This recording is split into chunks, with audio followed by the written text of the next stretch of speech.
unstoppable kick-ass confidence. Are you ready? Welcome to the Raw and Unscripted show with Christopher Rausch, where we help you overcome your self-created crap without the self-help fluffy bullshit. Now please welcome our host, Christopher Rausch.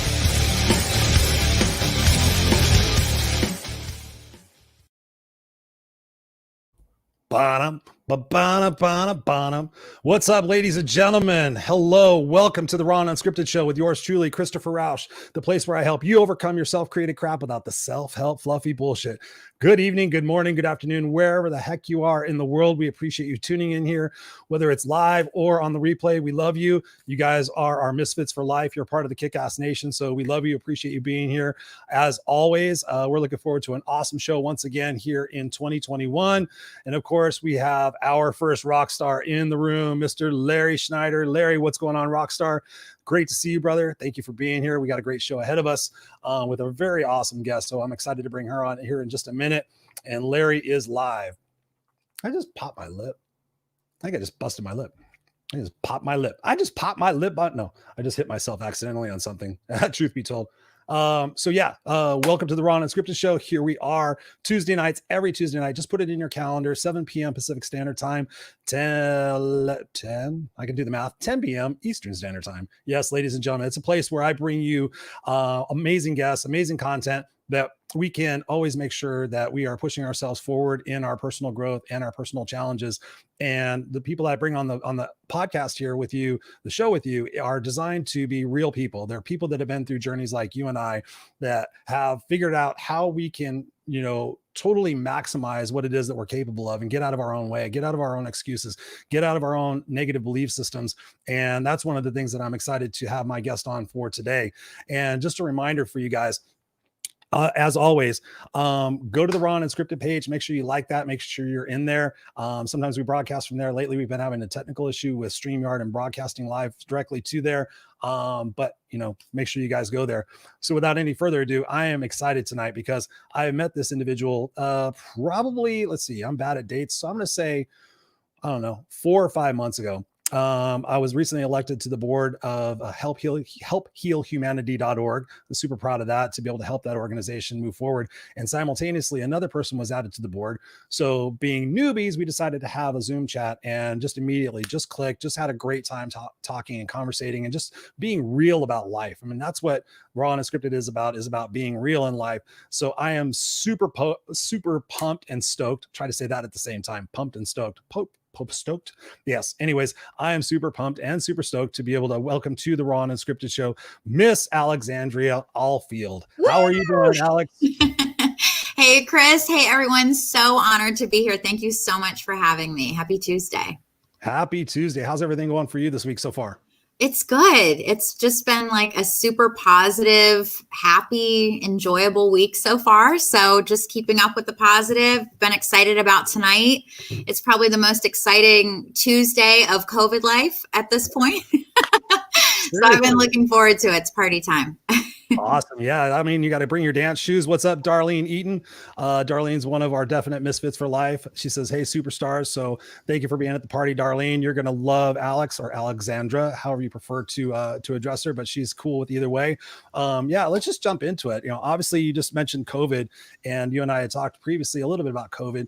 What's that experience been like for you? Has it been something that has caused you to redefine your purpose and your mission in life? Or has it been something that's caused you to kind of become stagnant or like just mediocre? What has that done for you?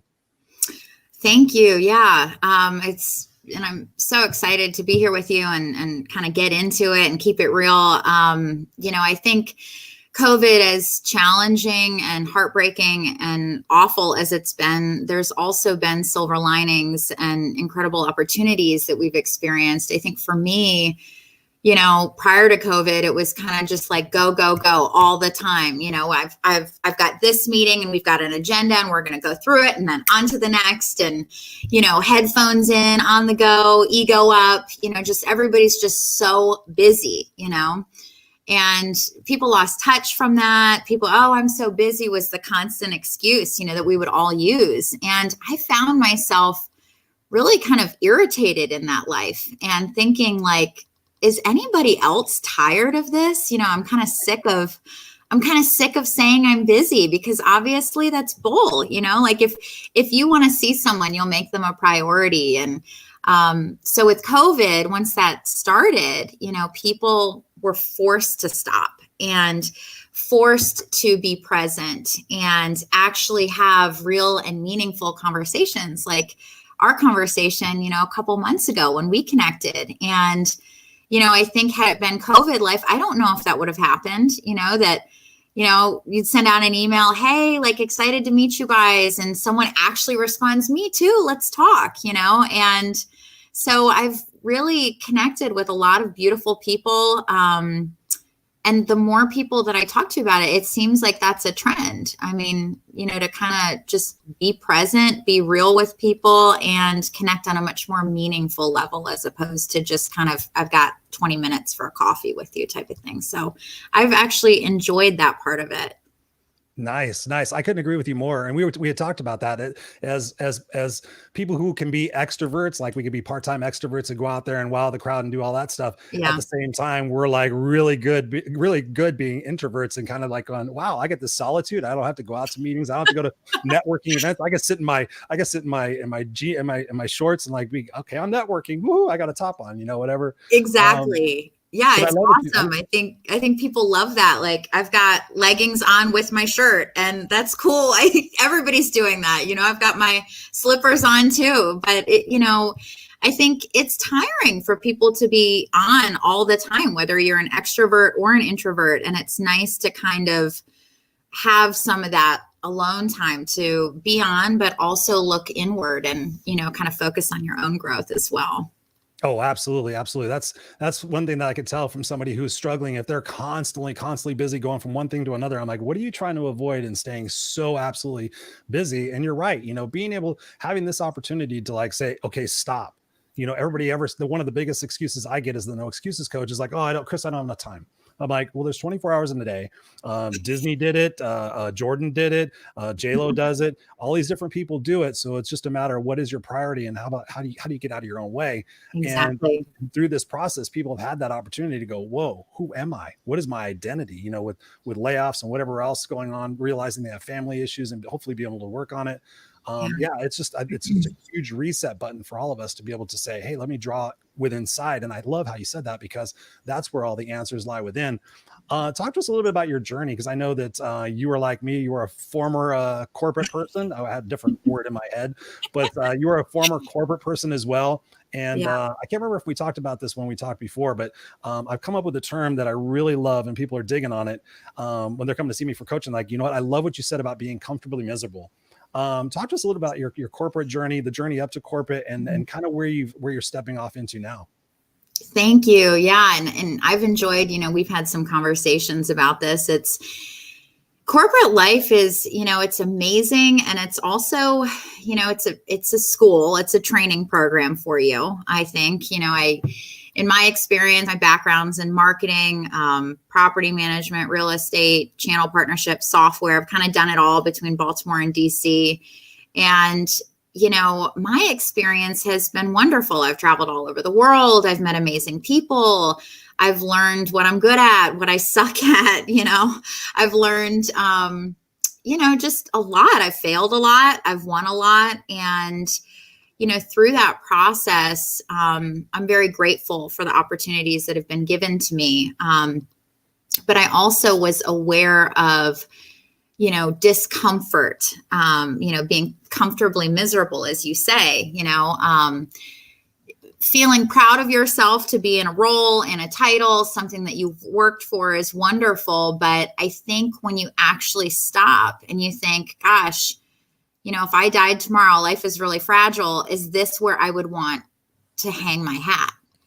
And I think that really, I've had some experiences in my life where I have almost died. I have realized how fragile life is at a young age. And I think that was the most amazing lesson I could have gained, because life is so fast and life gives you so many opportunities to step into your own gifts.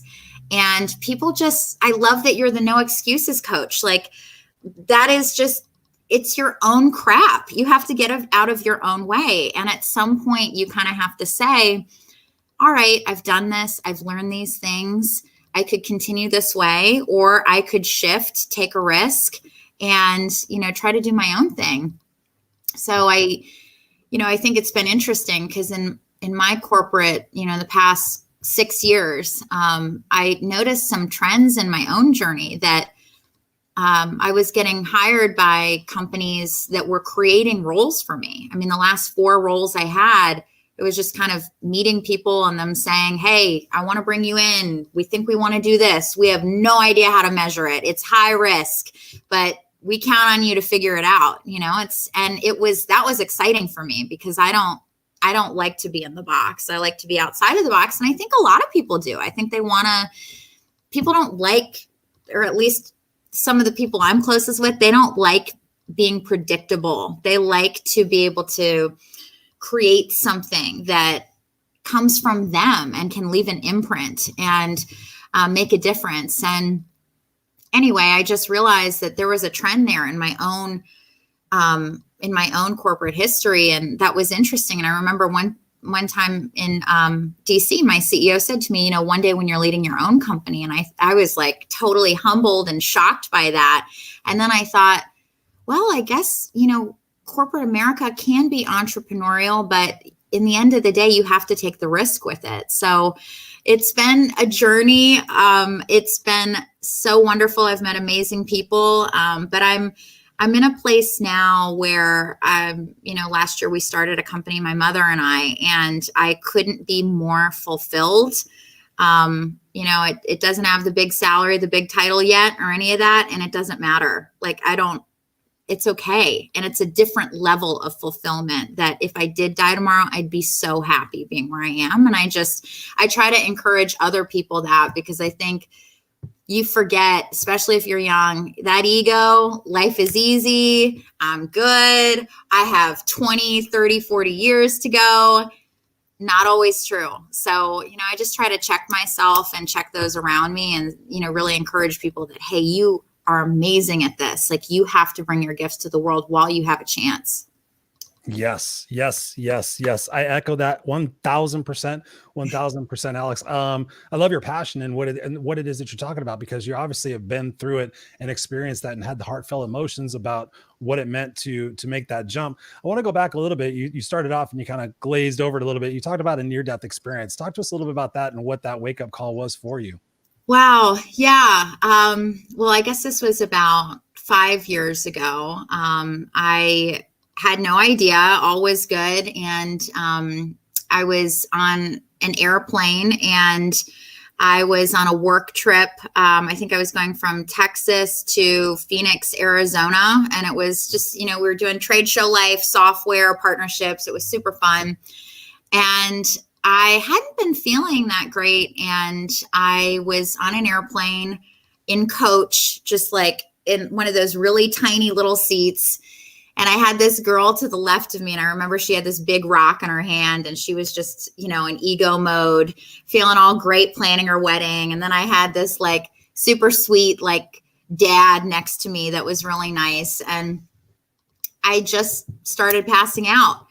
And I ended up having a medical emergency and had a rupture and had to, when we got off the plane, was sent straight to the hospital and had to have emergency surgery. And it was, I'll never forget, my boss looked at me, he's like, what's happening? I'm like, I don't know this, and I was young and cocky and I got this. And, it was totally a wake-up call. And I remember, the doctors in emergency looking at me saying, you have to go in surgery now or you could die. And I think at the time I had I had a half a liter of blood in my stomach and I couldn't move. And it was, I'm so glad it happened. I mean, that sounds crazy to say, but it was a horrific experience. It scared me.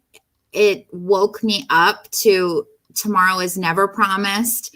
I don't care how healthy anything you are, you really never know. And, thank God I was okay. And after that, I just realized, wow, like it's quick. That could be it. And so that impacted me. And I was grateful for that.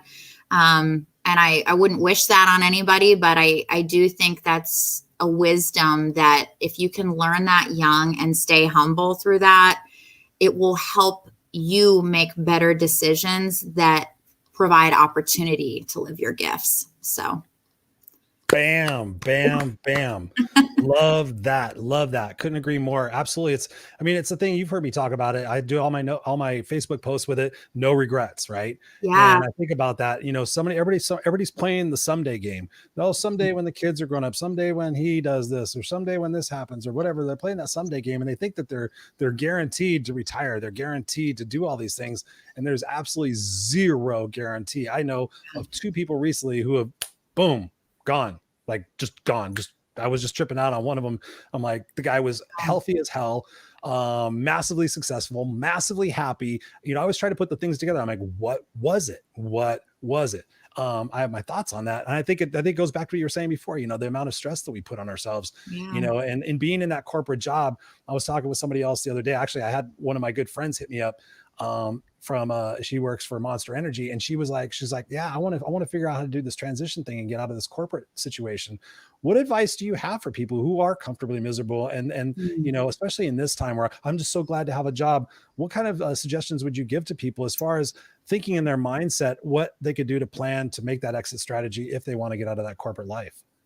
Wow. I mean, that's such a great question. And I've asked myself that when I was in it. And I think, the timing always has to be right. We all have bills, we all have livelihoods that we need to maintain, and it has to be right for you and your family. But I do think that one thing that a lot of people forget is your body is talking to you. So, when I was in DC, I was one of the youngest female directors. I was like scared to death every day. Every day I was like just so anxious, and that's not good.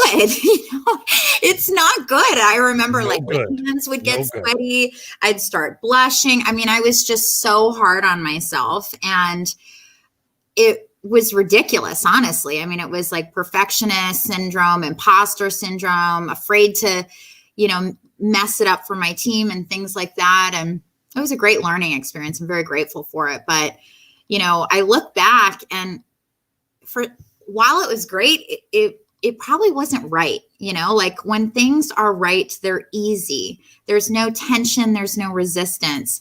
You're naturally flowing and you're in your flow. And I think I would urge people to pay attention to that and always remember that as great as companies can be, you really want to ask yourself, what is my backup plan? Whether you're single or whether it's with a family, you always have to have a backup plan, a side hustle, a couple side hustles. I know a lot of people right now, they have, they do network marketing, they do real estate, they've got a side hustle, or they're doing their corporate job and they don't take the big title with all the pressure. They take the medium job because they're able to build their own business. And there's nothing wrong with that. And I think some people think, their ego gets in their way of earning $1. So they'd rather get the managerial position, or they'd rather have the director position and all the pressure and not be able to build their side hustle, which is their long-term strategy, as opposed to take the manager, be strategic about it, and build this so you can phase out. And I think, that would just be something that security is more important than ever, especially with COVID. I think the people that have jobs, so proud of you. I mean, it's a crazy world right now, but you can see that nothing is promised. I think when you have failed and won a lot, when you've been rich, when you've been poor, when you've had those things, like had those experiences, like you stay humble through it, and you have to kind of remember, like, this is great now. Tomorrow's never promised, and it's good to be confident in your own gifts, but not depend on somebody else to provide your sole livelihood. So just from experience, totally what I'd recommend. Bam, bam, bam. I love talking with you. I really do. It's like there's an echo chamber in my brain. I do Absolutely. too. I mean, for me, it was when I read the book. I talk about a lot on my show, The Big Leap by Gay Hendricks. And are you familiar with that? No, I'm gonna have to write this down and read it. Yes. I have listened to it probably at least between 5 and 10 times. I have read it a few times. And in it, it talks about it talks about being, fulfillment in life and legacy and all these different things. But it says, it asks the question, I can't remember what the other one. Let's see. Oh yeah. Are you operating in your zone of greatness? Are you operating in your zone of excellence? And you think, okay, excellence, that's like the pinnacle. Or he says, are you operating in your zone of genius? And that was like, bam. Like for me, I have a master's degree in organizational management. I was director of operations, international. I could easily have been VP. I could easily go back to all that stuff. And when I was listening to that, I'm like, okay, leadership for me is excellent. I have no problem doing it. I love doing it to a certain extent. Operations, not a problem. I could pick all that up. But when he said genius, he goes, when you're operating in your zone of genius, he goes, that's when you start really living in life, not just existing in life and kind of playing it safe and doing all this other shit. It's like when you're in your zone of genius, you just flow with it. And so I have just researched so many different people who have operated from that standpoint, who just say, I'm just going to keep dropping in. I'm just going to keep dropping in. And making that leap. So for you guys out there thinking about that, you have to, like what you just said, Alex, I thought that was brilliant. Don't take that extra job just because, I'm going to get another $5,000 a year. Take that middle manager job so you can still have your side hustle and be able to make that happen. Because for me, honestly, Alex, through this process and thinking about going back to corporate, especially being older and everything, I never, ever, ever want to place my future in the hands of somebody who doesn't even know my fucking last name. Yeah. I don't want to ever be another piece of paper like, let's print that out and see what we got here. Oh, well, if we get rid of those 3 people, it's going to save us this. I know how it works. I've been in those meetings. I never want that experience again. And, is it scary? Absolutely. But how has the process been for you? I know you mentioned before that you went into business with your mother. Talk to us about that and talk to us about that endeavor, because it's really exciting. And I love the creativity that you have behind it. Oh, thank you. I'm very blessed to have a really close relationship with my mom, and she's my best friend. And I've always been very proud of her. She was one of those few lucky ones that found her gift and her intrinsic passion as a 2-year-old. So she's an artist. She started drawing at the age of 2 and became one of the most highly published female American fashion illustrators in the country. I remember opening the New York Times as a kid, and it would say Barbara Tyler Ahlfield for Calvin Klein, for Nordstrom's, for Dillard's, like all the top department stores. She'd draw all these amazing clothes. And prior to photography, that's how people would buy clothes. And photography disrupted the market. She shifted over into fine art, oil portraiture. At the same time, she was diagnosed with macular degeneration and considered legally blind. And she also got, burned. We're talking about this. She got laid off because the company went under. And so that was a really hard time for her. And, for your top sense to be interrupted, to get laid off, to be owed tons of money, to be, a super successful breadwinner, and then a disrupted market just totally rocks your world, and nothing is promised anymore. There's no security. There's no stability. People aren't hiring for that. I mean, overnight, the industry changed. Yeah. And she said, screw it. I'm going to become a fine artist anyway. I'm going to start painting. And I was so proud of her. And we ended up going to art shows. We went to Art Expo New York. We started taking her large, 5x7 oil paintings, going to Palm Beach, Florida, all over. And we noticed, God, the art world makes no sense. Like pricing artwork, it's totally subjective what people like. Collectors, who are these collectors? Where are they? How do you spot them at a show? Why does one piece of artwork go for $1 million and then another goes for $50? It really just doesn't make any sense. And I said, people love your work, but people aren't buying big oil paintings anymore. We're such a consumerist society, 50% divorce rate. We're on the go. We don't stay in a place. So these big oil portraits aren't really being absorbed in the way that they used to be. So we said, let's take artwork to a more affordable price point, from the gallery to the streets. And we started in April. We kind of been thinking about it in 2018 to 2019. And then April, right after COVID, last year, we launched April 19th. And our company is called Sisu Moi. And it has a meaning. So Sisu is an ancient Finnish term, and it's a big part of Finnish culture, and it basically means a strength in overcoming major adversities. So we all have this universal capacity. We can all tap into it. It's beyond grit. It's like that moment where you get hit with something big in life, the grandma that picks up the car when her grandchild is, that something that's magical that doesn't make sense. We don't know how that happened. It's my mom, who is legally blind and painting and winning art awards all over the world, and I said, Mom, you have this, and everybody has this. And let's use that story to inspire others, because life is a series of win and fails, and you have to get comfortable failing. And you also have to trust in your own sisu and your ability. So moi is French for me. It means my strength in overcoming. And we have retail products, home goods, apparel, tech accessories, bags, and we put our artwork on it to inspire others. Beautiful. I love it. I love it.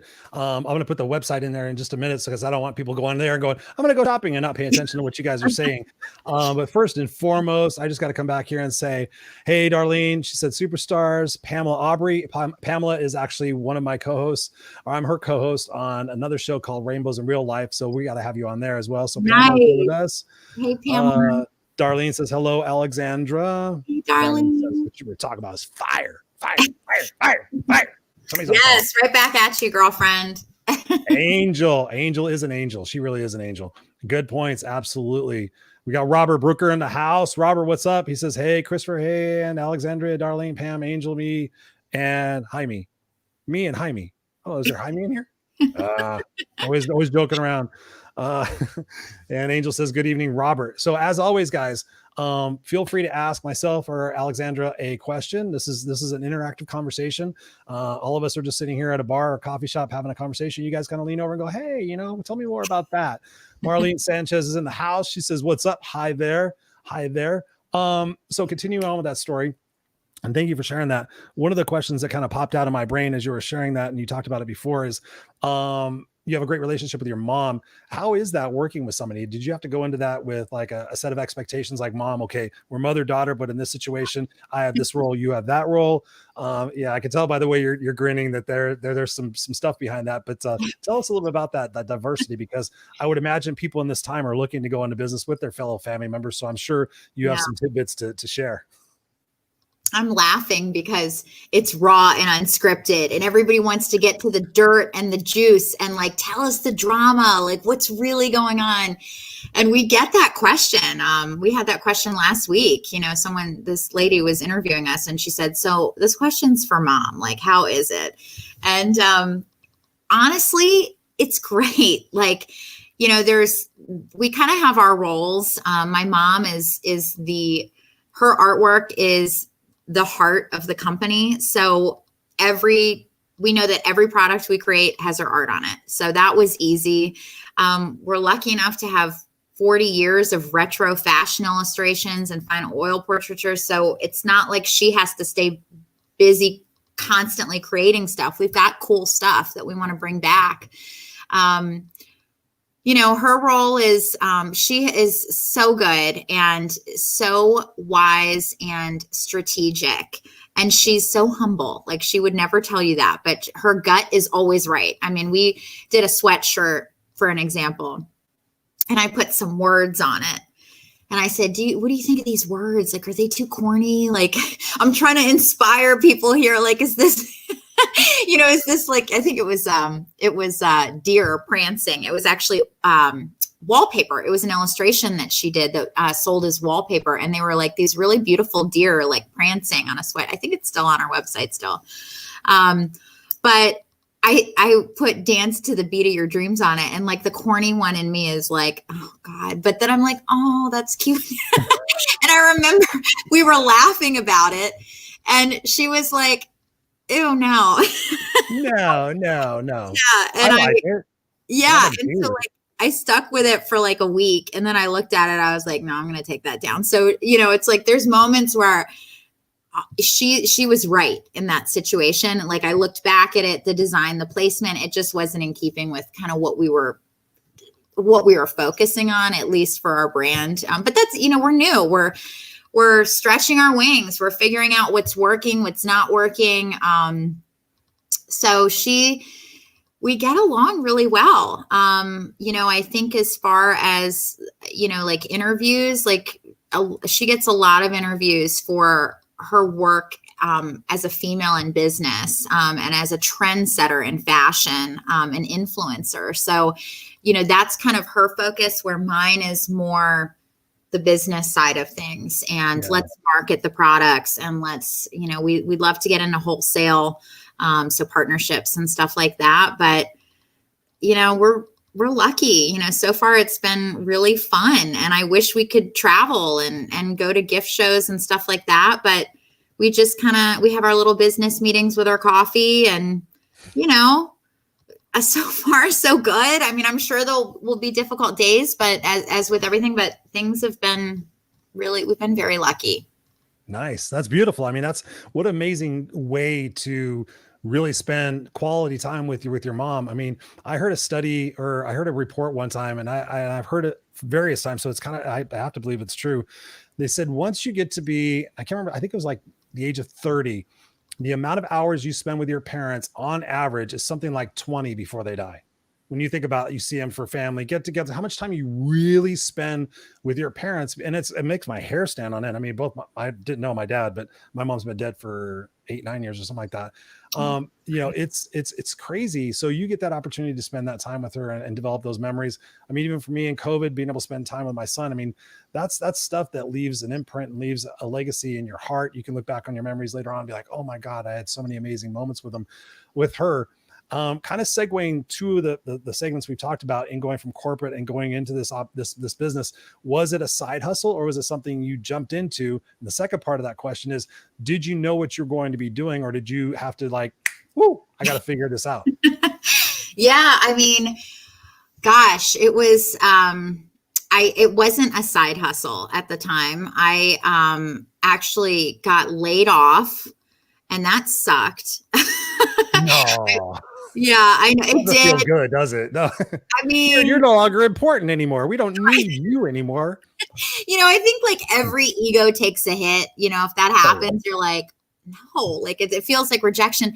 But now I've realized, like, I'm very grateful for those experiences, because life is a series of opportunities, and you're either gonna win by making the right decision and gain confidence from it, or you're going to lose and fail and learn from it. And we're not here to just build build confidence. It's really to learn. So when I fail now, I just kind of laugh and I think, all right, lesson learned. I got it, sucked at the time, but I'm sure there's going to be more silver linings. But anyway, I was laid off.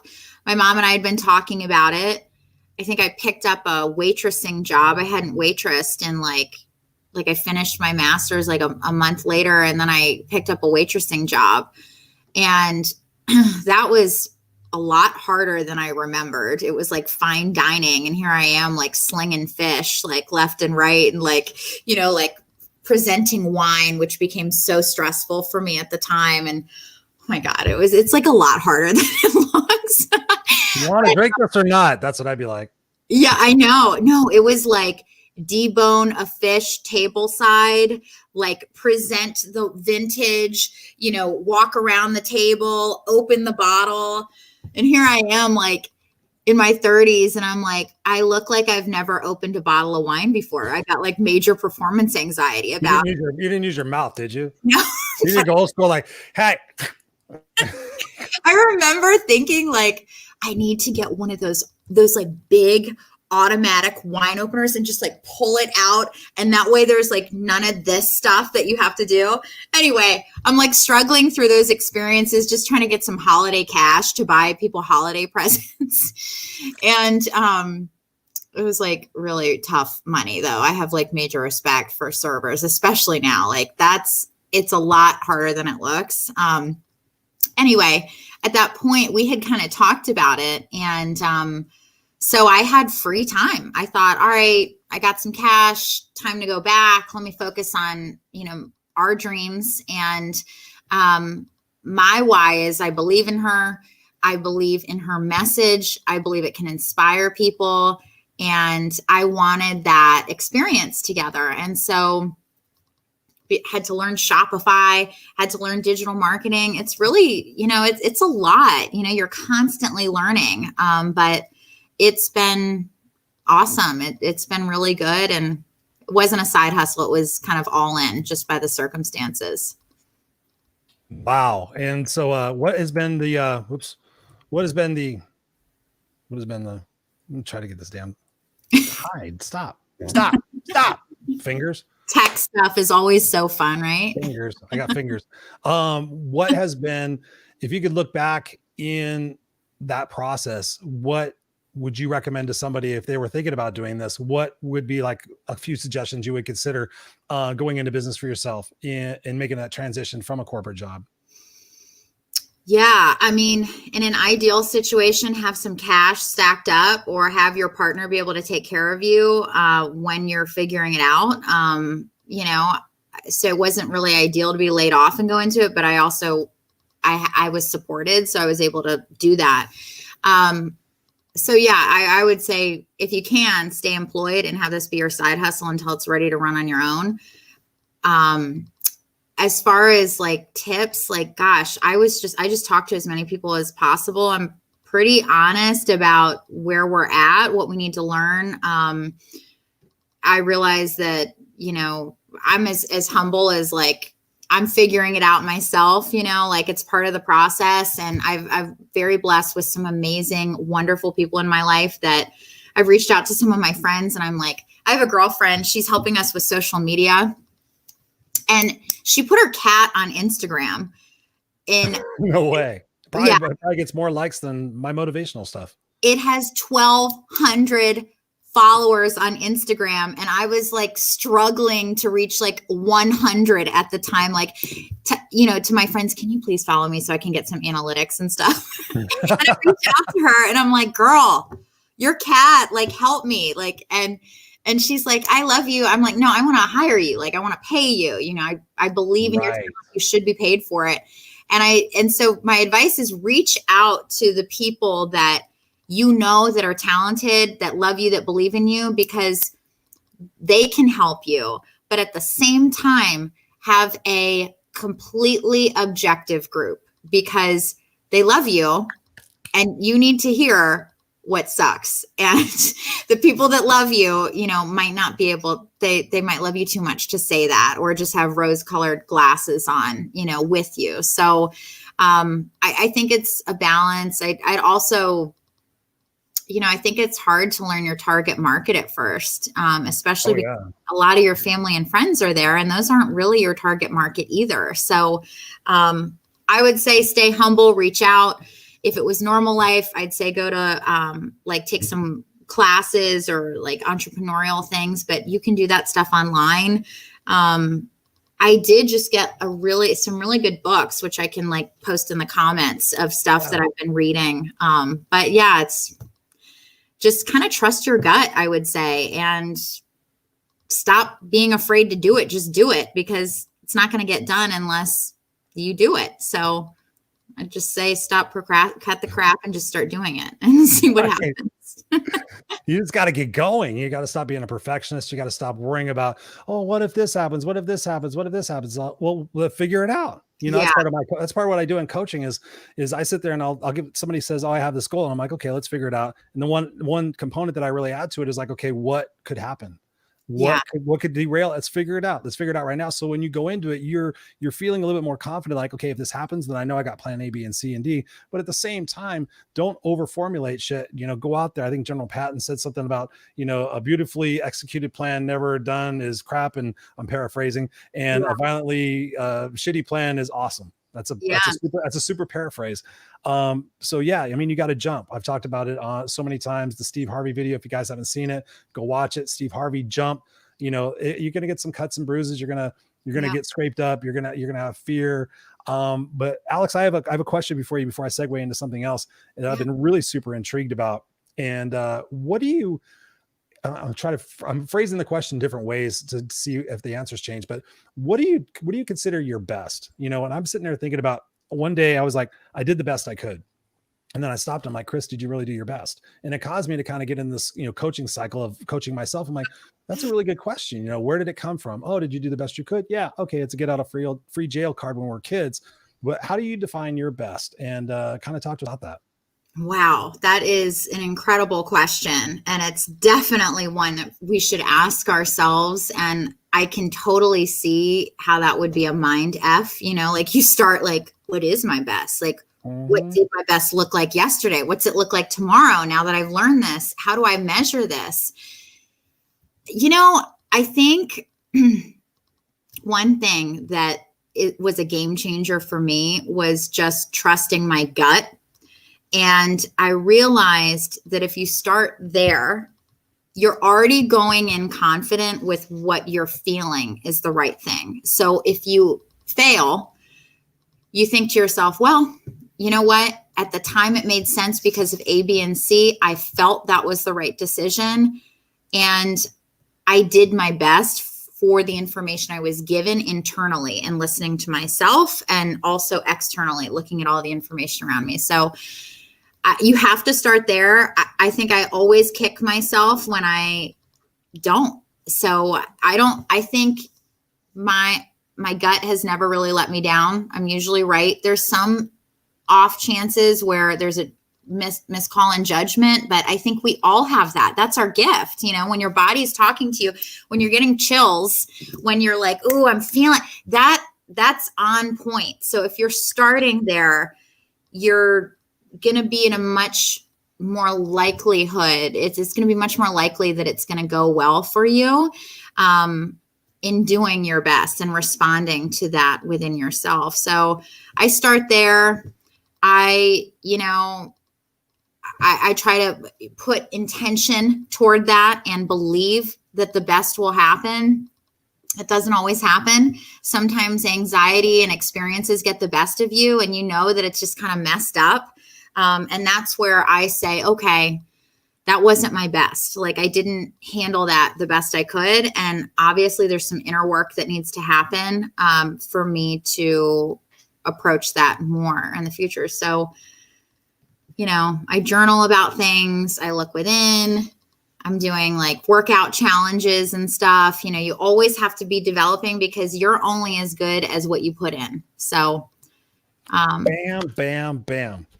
I love it. I love it. And don't even think about like there's a right or wrong way to answer that question. I have asked that question so many times and people are just like, that's a great question. And it's like, really, when you think about it, for me, honestly, and I'll share this with everybody, I'm kind of a sadistic fuck sometimes. As positive and motivational as I am, I know from my coaching and how many years I've been doing it now, I know that most people will do things to avoid pain. Tony Robbins talks about you either do things to avoid pain or to gain pleasure. Most people do things to avoid pain, but eventually that pain, that threshold will get great enough to where people will take action. Mm-hmm. And that's one of the things that I love to do is to be able to create that pivot point for people to have that epiphany that, like you said before, life is short and you have to make those sacrifices in your life to be able to get where it is that you want to go. And for me, the best is like, if somebody came up and said, hey, Chris, like if I said, hey, Alex, I need to raise, $20,000 or hey, Alex, give me $20,000. I need to do a marketing campaign. You'd be like, okay, we'll go out and raise it. Oh man, that'd be too much work. However, you switch that scenario, and somebody walks into my house and puts a gun to my son's head and says, hey, if you don't raise $20,000 by the end of the week, legally, you can't, not legally and morally and ethical, you have to do it honestly. Otherwise, I'm gonna pull the trigger. Guess who just got fucking resourceful? Guess who just went, hey, how many different sites are there? How many different things? Do I have to go stand on the street corner and wave a sign? Hey, please. Right. That's our best. And that's a sadistic way of looking at it. But again, that is our best. I get chills thinking about it. If somebody told me right now, go raise $20,000, I'd be like, I'm tired. I'm going to go to bed. No, I would figure out, okay, I'm going to sleep for an hour and wake up and do something. We would find our best. And that's something that just excites me so much. I want to be respectful. That's such a great point. And up the ante, up the stakes, challenge yourself. I think that's such a great point. Absolutely. Thank you. And it's something for all you guys to ponder as well. Just think about what it is that your best is. People sit there and say, I'm not happy with the results I'm getting. What are you putting in? What are you putting in? We were talking earlier. You and I were talking about earlier. You're doing 75 hard, right? Yeah, I am.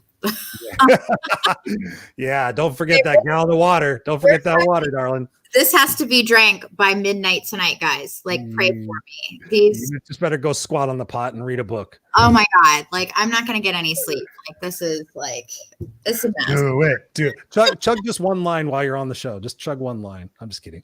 Literally. If it was beer, I would say do it. They were like, do you know how to chug? I was like, not really. It's not going well. And would you say pretend it's alcohol? I'm like, gosh, that would probably be if it's a shot or something, but it's It's Jack Daniels.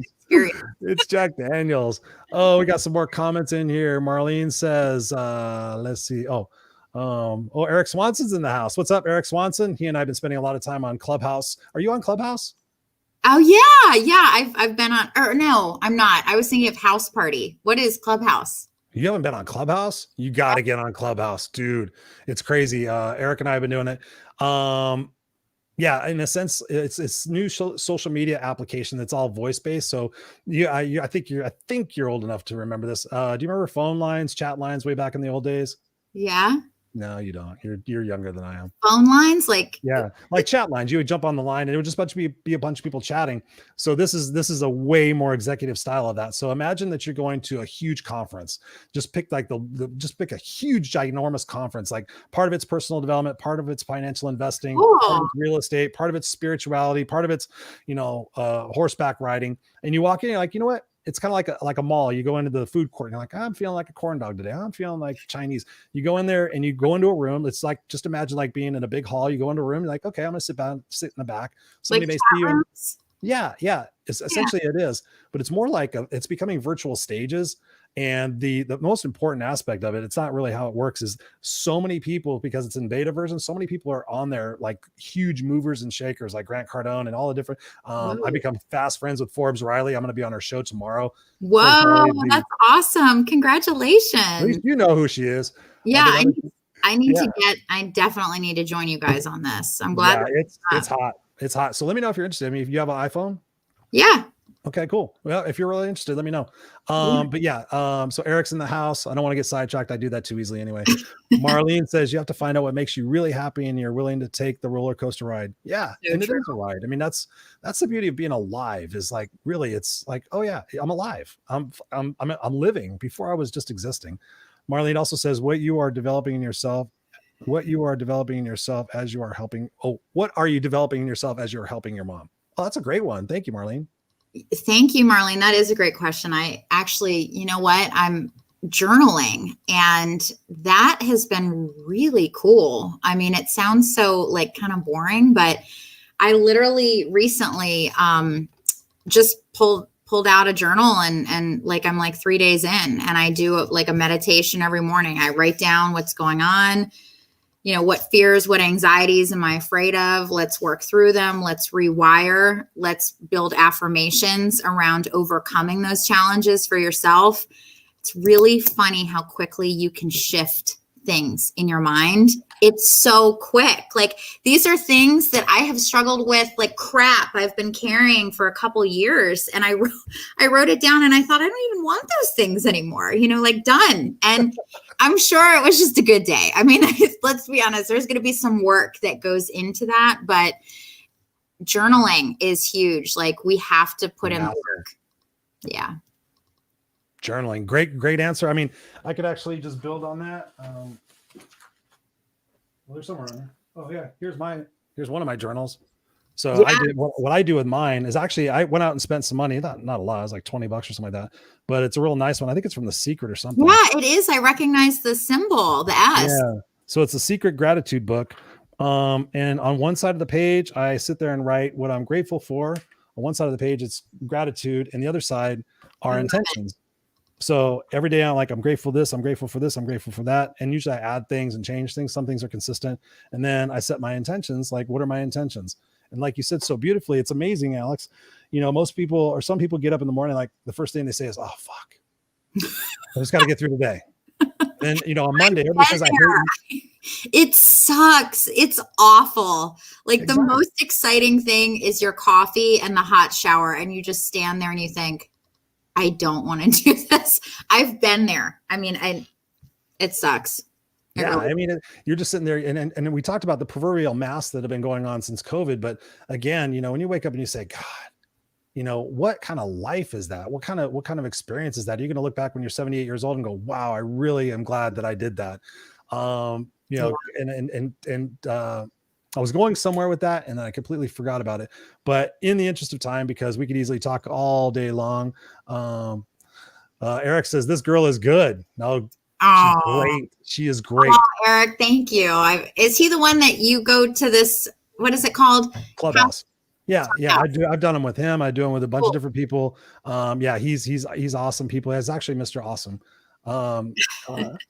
Colleen says you have to drink the majority of it before 3 p.m. every single day. Actually, she just did. She just completed 75 hard. Oh my God. Congratulations, girlfriend. That is amazing. I'm like on day 15 and I'm still training myself on this, obviously. Good did you see those videos I sent you? I did. Well, for those that don't know. You've ever done this before? I'm like, here, let me send you a video playlist on YouTube of me doing 75 hard. Well, you posted your big water bottle and people were like, yes. And then I sent you one and then I'm like, you would love 75 hard. You're like, I already did that. Like, I already know what that's about. So yesterday. Catch up. Okay. No, it's a great program. He actually just published a book, and I haven't purchased it yet. Actually, Andy Frisella, I used to be a huge fan of his when he did the MFCEO project. It's a podcast. You guys can still see it. He shifted gears and kind of went a little bit more political, and I don't know. But anyways, the 75 Hard program is awesome. So Colleen did that.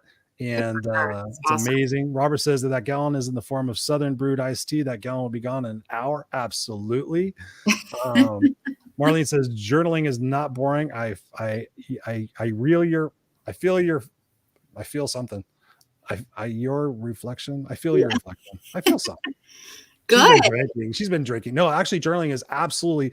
I still have it for the last, I don't know how many years, literally years, since 1998, I started journaling with a digital voice recorder when Dragons Naturally Speaking was out. And I used to just talk into this, hook it to my computer, have it transcribed, never read it. I have it since 1998. Oh my God. Yeah. As part of writing my upcoming books, I have actual, narration of what I was going through in that period of my life.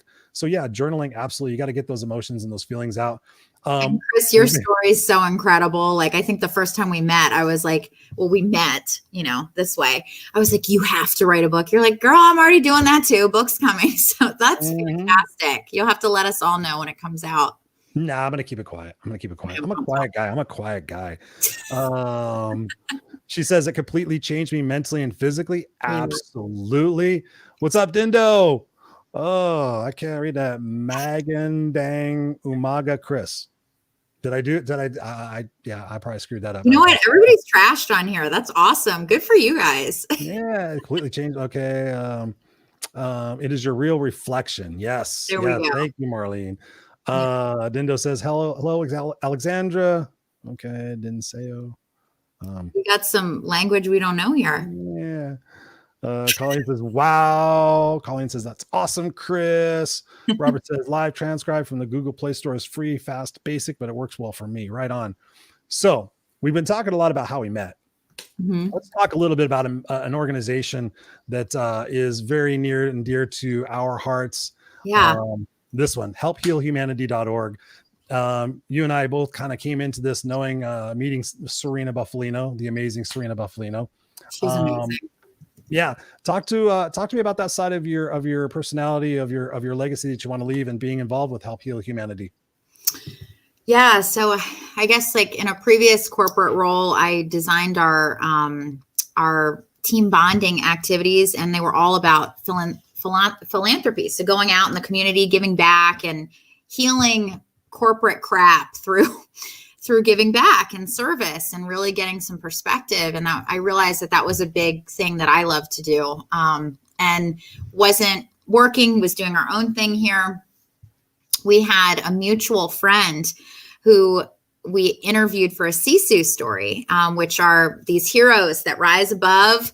Super excited for your Sisu story next month. Cannot wait. Our first man Sisu story. It's going to be amazing. Thank you. But this lady, Viviana Puello, amazing woman. She's our first Sisu story on our website, said, you have got to meet this woman, Serena. She has to do a Sisu story. And so she just connected us, and girlfriend and I were like, oh my God, like just love you across, like just really connected with her. And I said, well, we have to feature you now that I know your story. We just launched it last month. It's on our website. She's this incredible woman. I think Elle magazine named her as one of the most influential women in Canada. She's a teacher. She works with at-risk youth. She's traveled all over the world doing that. She's won awards for taking service as a way to heal others, and empowering children to believe in themselves. And through that, ended up going down to Haiti after the 2010 earthquake with these kids and saying, let's give back on a much larger level. Let's build a school. And this is a story Chris and I know well because we serve on the board, and that's how we met.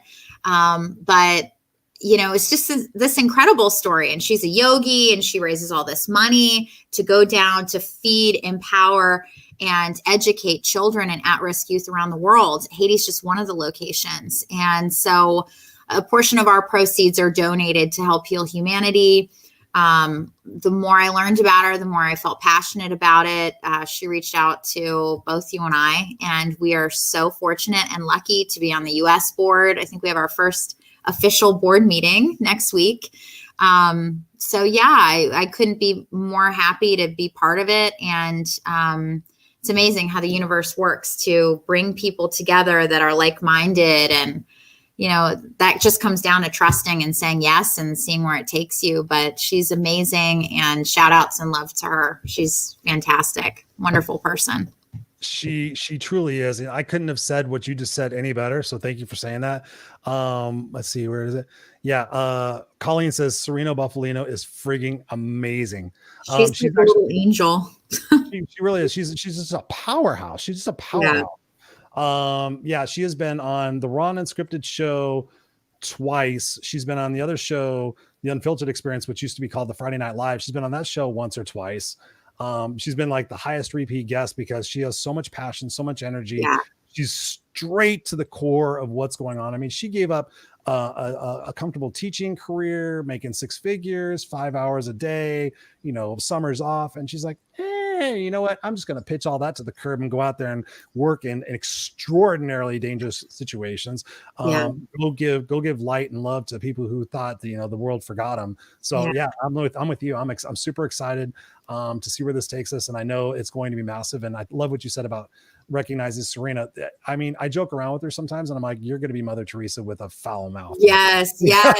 I said, you're going to be the Mother Teresa to be like, no, you. She's the one you want to party with too. She's like the Mother Teresa that is awesome and a badass at the same time. Like, she is so cool and somebody that is really living their gift to their full potential. She's amazing.